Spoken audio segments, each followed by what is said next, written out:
And tonight's presentation is an update. A couple of weeks ago, we did a presentation on photonic propulsion, but as a differentiation from the much touted EM drive,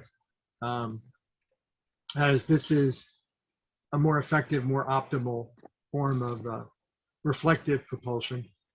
And there were some questions that came up. People were asking, well, what about this? And what about that? And, you know, why isn't this a problem? And so I said, let me go look into that. And I looked into it. And so we have an update. And I marked the pages that were updated. Previously, we discussed the EM drive and how photonic propulsion uses specific materials and components to make it a better solution for high specific impulse propulsion for long duration satellites and deep space vehicles.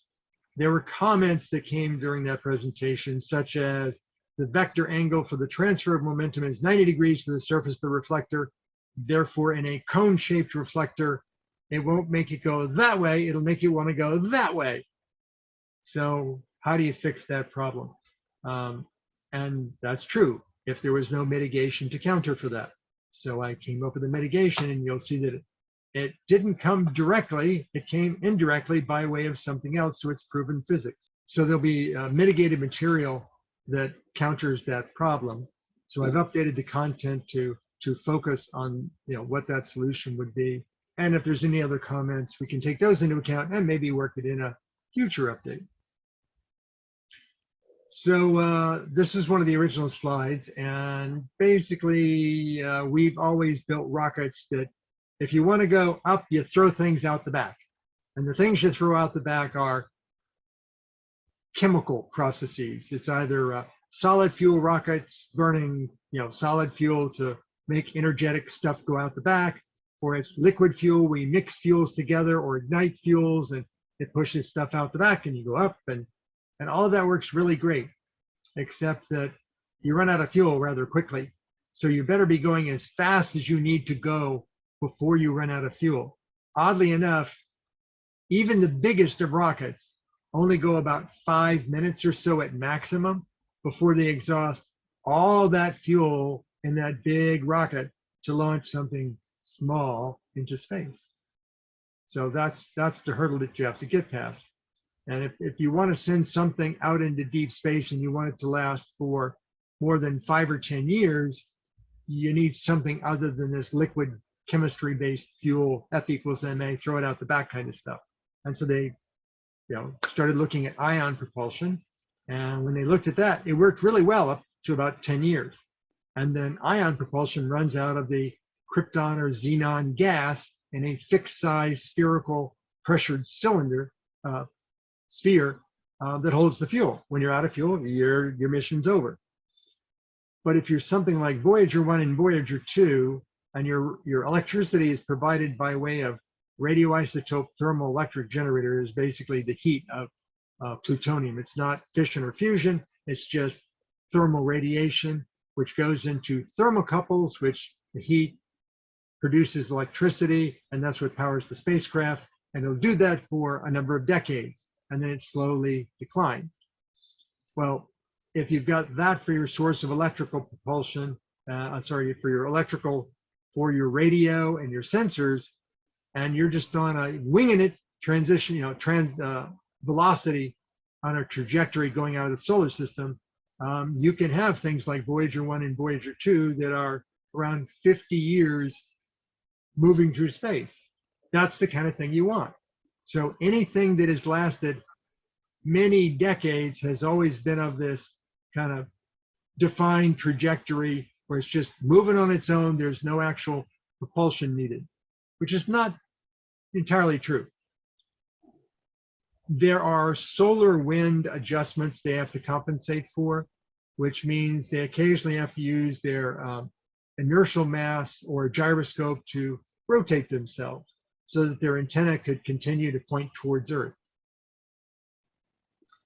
And so the fixed fuel capacity is really the limiting measure. Now, this is unrelated to faster than light travel. If you want to go faster than light, you need a totally different kind of propulsion. This is really for when chemistry runs up against the fixed fuel tank Then what do you do in order to go even faster and for a longer period? So that's where photonic propulsion comes in. They found out that ion propulsion, which doesn't put out very much force. The old saying is the weight of a sheet of paper, letter-sized paper being lifted by your hand, is about the amount of force that an ion propulsion system puts out. That should say 19 millinewtons or 19 thousandths of a newton. They've tried different chemistries along the lines of ion propulsion. For example, the NASA InStar engines use xenon, whereas the SpaceX Starlink ion engines uses krypton, and there are new NASA test propulsion systems that use iodine, because iodine or iodine, iodine they can package up as a chemistry and make it a solid, and if it's a solid, it doesn't need to be refrigerated or put under pressure, and then they use a laser to melt the iodine to make it a gas, and they can ionize the iodine gas to use as their propulsion source. But true photonic propulsion is not even that, because that's just a fancy form of ion propulsion. So back when they discovered in the 1800s that sunlight reflecting off of stuff transfers momentum to stuff, they had as their light source the sun, and they had as their mirrors polished metal. So if you give that chunk of metal a really good rub and you shape it, then you can get a good reflector off of it, ignoring the fact that it's probably only about 70% reflective because it's got microscopic pits all over it, and you're shining it up. You can see yourself in it, but it only transmits a very narrow wavelength. In the early 1900s, they worked a little bit better. Instead of having sunlight, they had an arc lamp. And instead of having polished metal mirrors, they had silvered mirrors. Now, these are the early mirrors, very similar to the kind of mirror you look at your face in, those kind of mirrors. What they didn't have access to was even higher power in light sources and very precisely reflective surfaces. In the 1930s, they moved up from arc lamps to tungsten filament electric bulbs, which was great for the 1930s, but compared to today's high output LEDs, as the saying goes, they can't hold a candle to them. And these days we have sputtered electrically coated mirrors that are around 99.9% reflective. It wasn't until 1937 that they had dielectrically coated mirrors, and it wasn't until 2010, not that long ago, that we had these really high output LEDs where they took a bunch of LED chips and all made them produce the same color light. And it wasn't until 2014 that they realized if they changed the chemistry of the individual LED chips, they could get even more light out of them. And it wasn't until 2016 that they found that they could push this even closer to higher energy output, nearer to ultraviolet LEDs. And that was courtesy of Blu-ray devices. They wanted to make cheaper and cheaper Blu-ray devices, and Blu-ray devices needed blue lasers. But blue lasers are more expensive and optically more complicated to set up. So they said, how do we make blue LEDs really, really bright and really, really deep blue? So they came up with this manufacturing process in 2016 to make what they call royal blue LEDs. They're very high output and they're very nearly UV, but not quite. So how do you maximize it? Well, a shorter wavelength will transfer more momentum. The more photons you can pack per square millimeter, the more transfer of momentum. The more reflective your surfaces, the more you transfer. The angle of reflection needs to be oblique, shallow, small number of degrees, sort of a pointy cone kind of thing. And you don't want any of the photons to be reflecting at 90 degrees because then they essentially transfer to heat, and you have problems with the heat being countered to the direction you want to travel. And you need to phase align the photons. So instead of just turning the beam on, you need to turn the beam on and off, on and off, on and off, very, very short periods of time to get all the photons kind of smacking at the same time, as opposed to randomly. So that's what we're talking about is photonic propulsion. It's basically optimizing this reflection. And if you think about it for a moment, if you have an emitter and a reflector, and you don't have any tank full of some kind of fluid or helium or any of those fuels, that's lighter weight. If you don't have any plumbing lines or valves or fuel pumps or combustion chambers or exhaust nodules, it's lighter weight, it's lower mass, it's physically smaller. That's a dramatic reduction in the spacecraft parts count, complexity, reliability. It's just all better. Think of it like if you were to take apart an internal combustion vehicle and you were to take apart an electric vehicle, the internal combustion vehicle would have more parts in it. And you'd think that more parts would make it heavier. But then if you look at the electric vehicle, the batteries collectively make up more weight than does all the parts you don't need anymore. So it's a compromise of one versus the other. But the other thing you can think about is if you get a photonic thruster as a means of propelling things, then you can get rid of all of those massive spinning wheels for adjusting your angle and just use more of the thrusters. There's no fuel you're going to run out of if you have solar cells or an RTG producing the electricity. Most people don't consider this, but if you start looking into these spinning wheels, the gyros, the reaction wheels, the inertial mass rotation mechanisms, once you start rotating in the direction that the wheel is moving, the wheel can only go so fast. And if you're already rotating at that speed, you cannot go any faster to rotate yourself around. You have to literally reverse the motor on it to slow it down so you can make it go faster again. This is something called spin-up overload. And it's not discussed much, but when I was doing the research on the James Webb Space Telescope, it has these mass wheels that it can use for rotating the spacecraft to make it line up on things. And when it comes into a spin-up overload issue, it has to shut down all of the instruments and then spin the spacecraft in the opposite direction to regain the momentum in the wheel. And then they realign it with thrusters to where they want it to be. And now they can use the momentum wheel again for the fine positioning.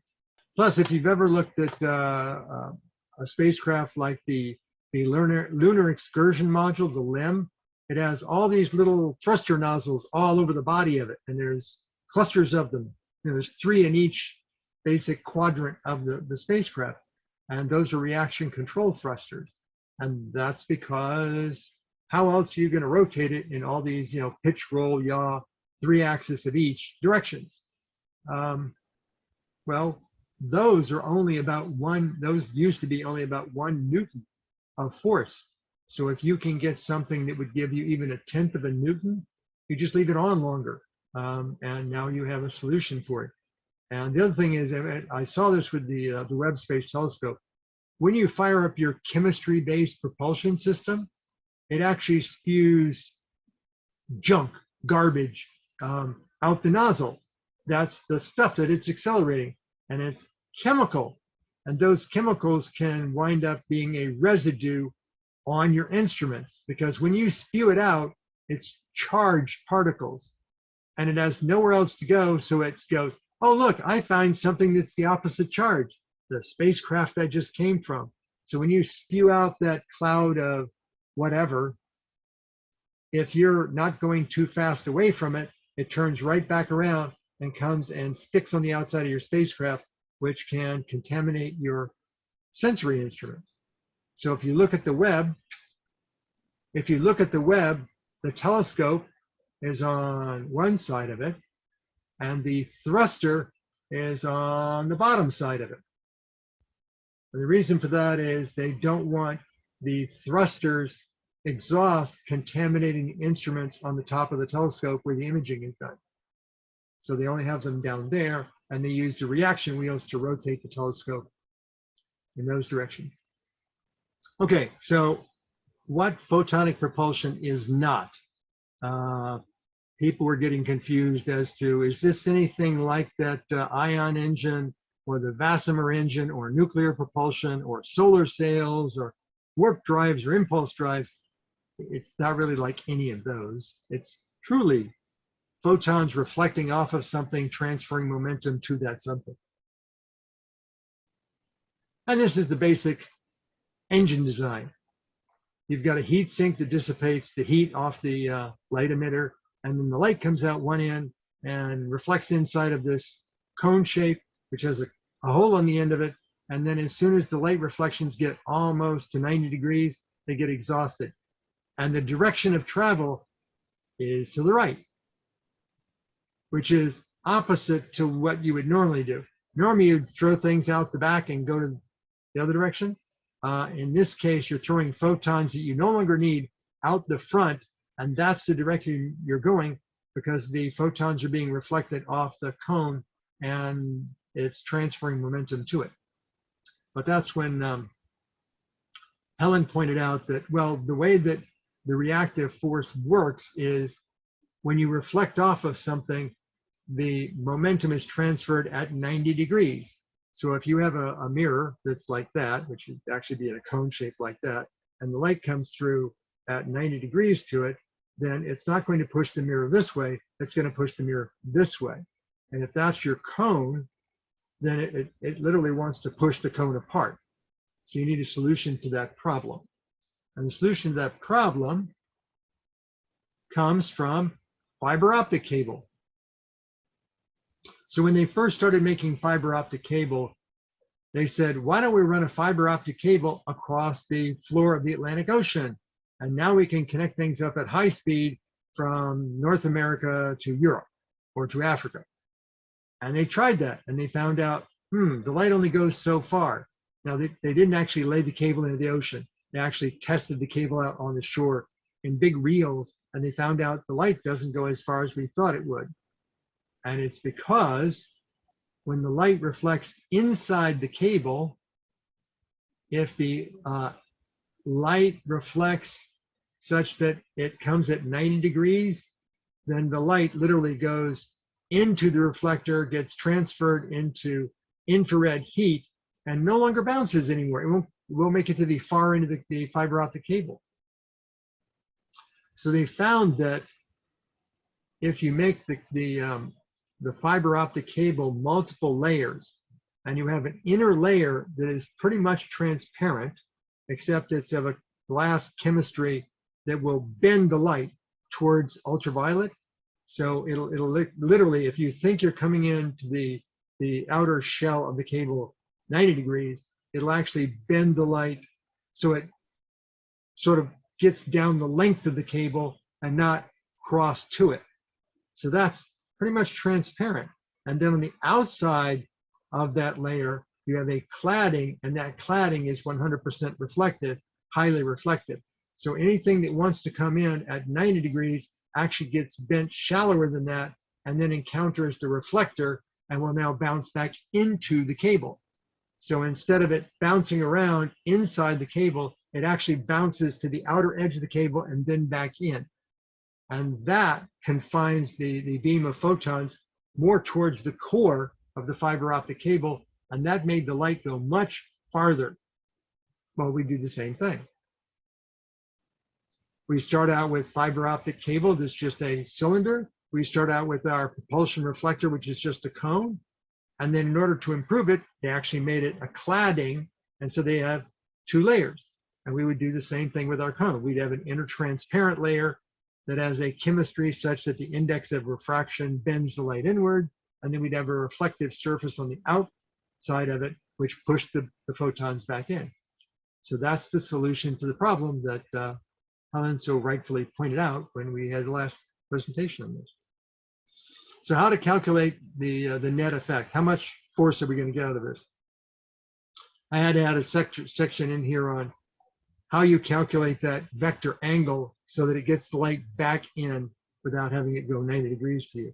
Therefore, instead of pushing the cone this way, it's going to push the cone that way.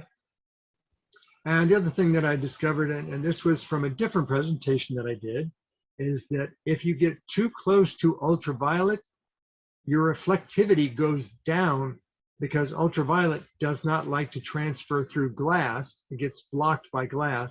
So you have to come up with exotic materials for your reflection.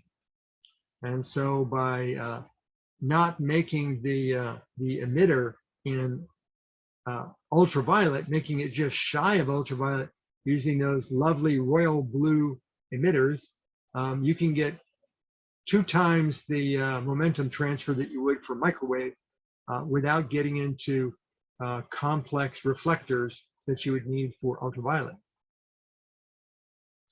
So you don't want to take the wavelength too far. You want it close to, but not quite UV, because when you get into UV, X-ray, and gamma, how you make things control the flux, the density of photons, just gets very exotic and expensive and heavy physically, because when you get into X-rays and gamma rays, you need shielding, thick shielding, and that just makes your spacecraft heavy. So just don't go that far. So don't take the wavelength too far.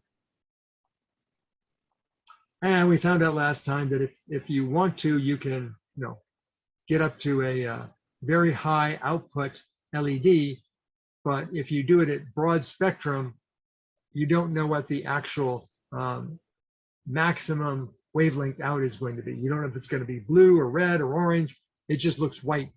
So what you want to do is have a monochromatic or a single wavelength coming out where all the energy comes out at a known wavelength.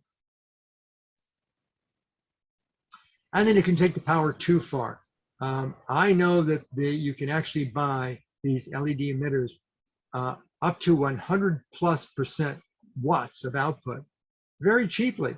Literally, you can, for probably under $100, buy yourself a 100-watt LED.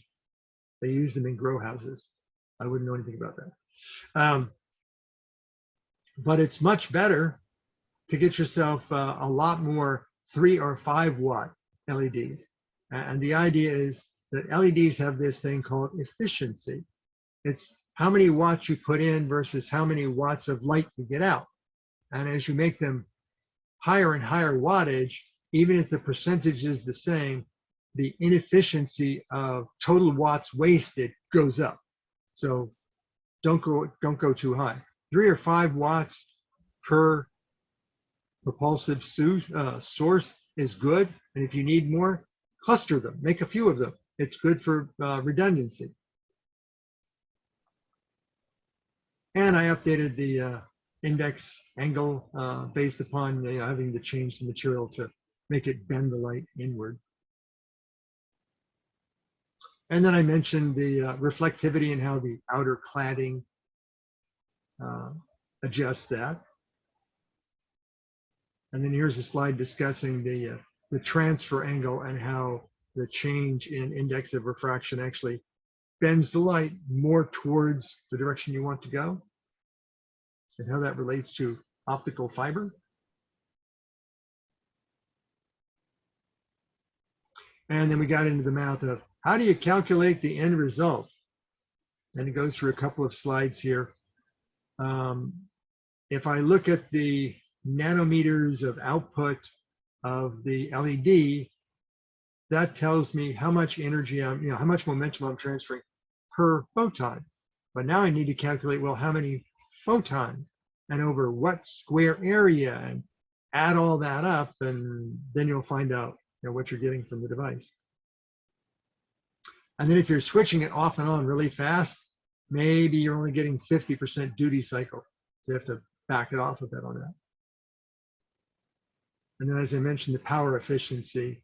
Well, if you pump 3 watts into a royal blue 440 nanometer LED, you may put 3 watts in, but the most watts of photons you're going to be getting out the other side is about 1.4 watts, and the rest of it is heat, which goes into that heat sink out the back. And then there's the pluses and minuses of calculating it all down and saying, well, how much would we get? Well, it turns out that an N-star engine would like 14 millinewtons, and theoretically this should get 109 millinewtons. So this should be more force than an ion engine, but you have to prove it out. The math is maybe correct, maybe not correct. Maybe there's some factors that weren't taken into account. But this is how you optimize it. You start with the shortest wavelength you can get. You get the most photons per square millimeter that you can get out of it. And then you want it to have a very narrow angle of reflection. And then you want ultra short pulses to smack it collectively. And how much reflector you're going to need is really not, the open end needs to be not much bigger around than the actual LED itself. So tiny. And this is the end result. Is I assembled this from parts that I bought on Amazon. And you can see that it's rather leaky because I just took an off-the-shelf reflector and used it. And it definitely makes the light come out the back as well as the front. It's supposed to be just coming out the front.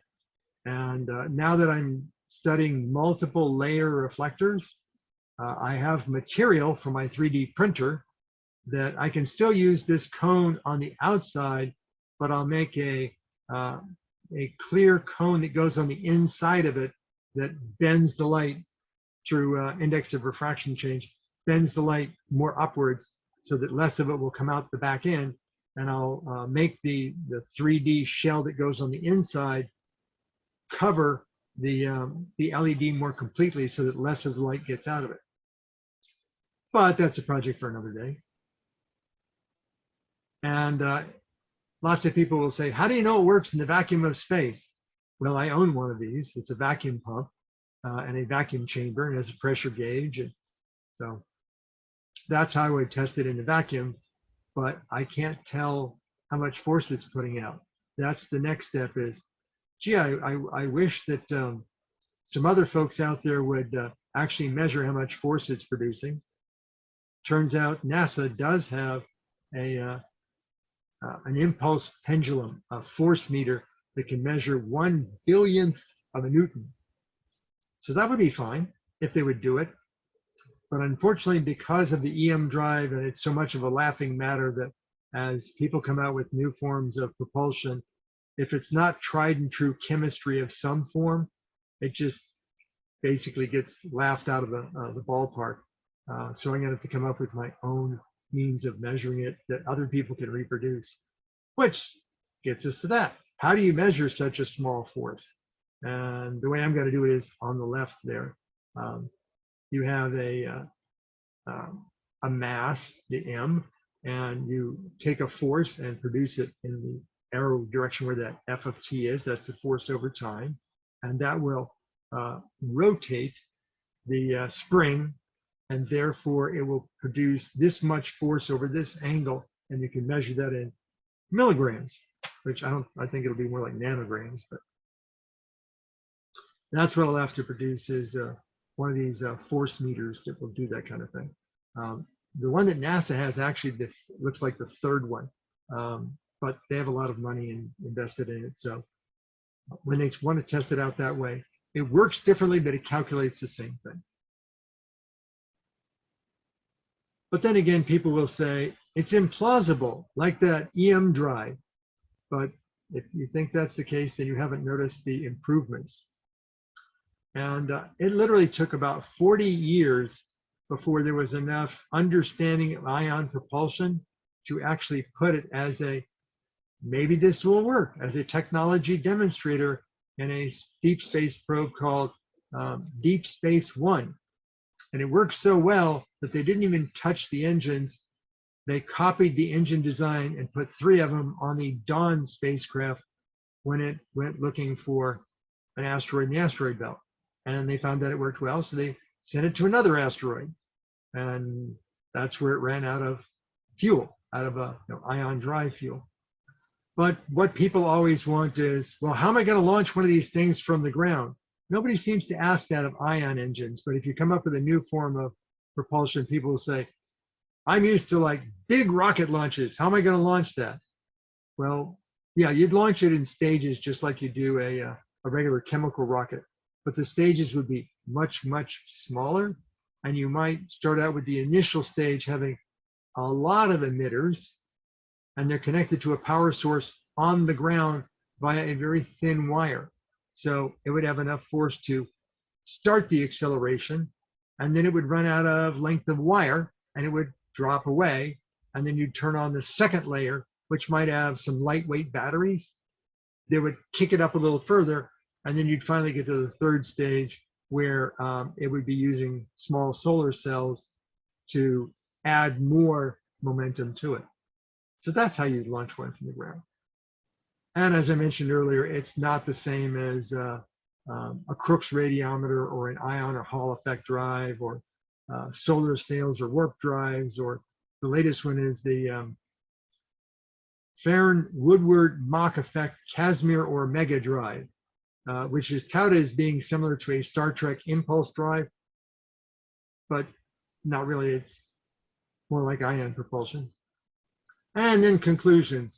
Added to the conclusions that if you want the reflector not to push sideways, if you want it to push forward, then you're going to need to have a fabricated multiple layer reflector that's transparent but has a chemistry that changes the index of refraction.